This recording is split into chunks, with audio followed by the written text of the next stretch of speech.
Bapak, Ibu, dan Saudara yang dikasihi Tuhan, salam jumpa kembali dalam Sapa Gembala GKI Gunung Sahari. Kalau kita menghayati kehidupan yang kita jalani, sejatinya adalah anugerah dari Tuhan. Dan di dalamnya ada begitu banyak kasih Tuhan dinyatakan kepada kita. Akan tetapi, kehidupan yang kita jalani tidak selalu baik-baik saja, tidak selalu lancar, bahkan terjadi sesuatu yang tidak kita harapkan. Ada aneka pergumulan di dalamnya.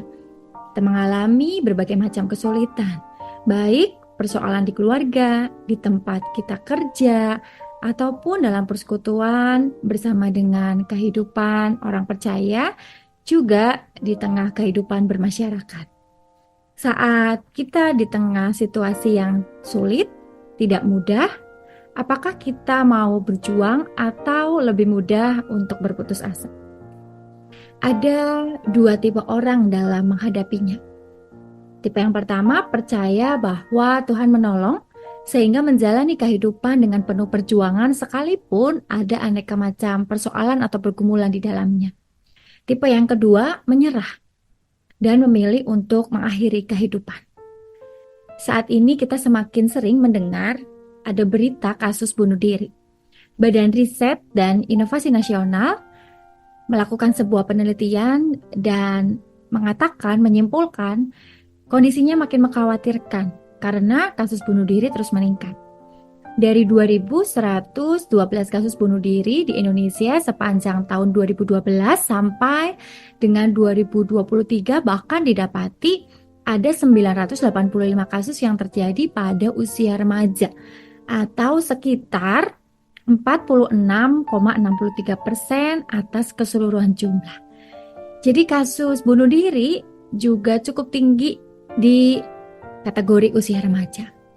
Bapak, Ibu, dan Saudara yang dikasihi Tuhan, dalam Sapa Gembala kali ini temanya adalah jangan celakakan dirimu, tetapi sayangi, jaga dirimu karena kamu berharga, sebagaimana Tuhan sangat menghargai kita. Sangat menghargai saya dan juga Bapak Ibu Saudara sekalian.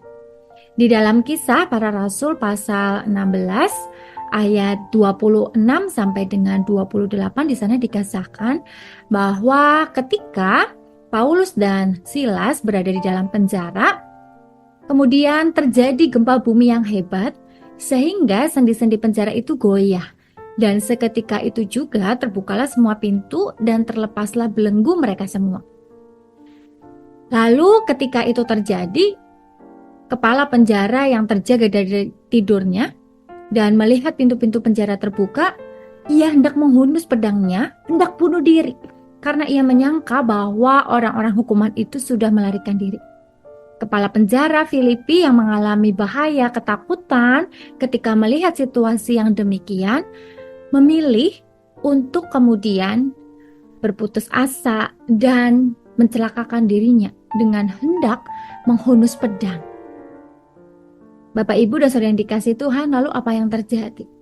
Ketika Paulus melihat situasi itu, Paulus berseru dengan suara nyaring dan berkata, "Jangan celakakan dirimu, sebab kami semuanya masih ada di sini." Dan ketika mendengar seruan itu, kepala penjara tersebut kemudian berhenti untuk melanjutkan niatnya bunuh diri. Bahkan justru kemudian ia menerima pemberitaan Injil dari Paulus dan seketika itu juga ia dan keluarganya memberi diri dibaptis. Anugerah Allah jauh lebih besar dari kondisi apapun dalam kehidupan kita. Kasih-Nya membebaskan dan meyakinkan kita bahwa hidup ini berharga dan berarti. Sebagaimana Allah memakai Paulus dan Silas untuk menyelamatkan kepala penjara beserta keluarganya, Allah juga sama rindu agar kita terus mau peduli dan memperjuangkan hidup ini bersama dan dalam semangat kasih-Nya. Oleh karena itu, betapapun mungkin saat ini kehidupan kita sedang tidak baik-baik saja, jangan celakakan diri kita. Tetapi ada tipsnya, yaitu P3B. P artinya mau percaya kepada Tuhan. Dan 3B-nya apa? Yang pertama, kita terus mau berpengharapan kepada Tuhan. Yang kedua, kita mau terus berdoa, tentu dalam pengharapan kepada Tuhan bahwa Tuhan senantiasa menganugerahkan kasih dan kuasa-Nya kepada kita. Dan yang ketiga adalah berjuanglah dalam kehidupan kita. Karena every struggle you had in your life shape you into the person you are today. Be thankful for the hard time, they can only make you stronger. Setiap perjuangan yang kita alami dalam hidup ini membentuk diri kita menjadi saat ini. Bersyukurlah atas masa sulit yang akan membuat kita lebih kuat. Sebab kita berjalan bersama dengan Tuhan. Tuhan memberkati kita.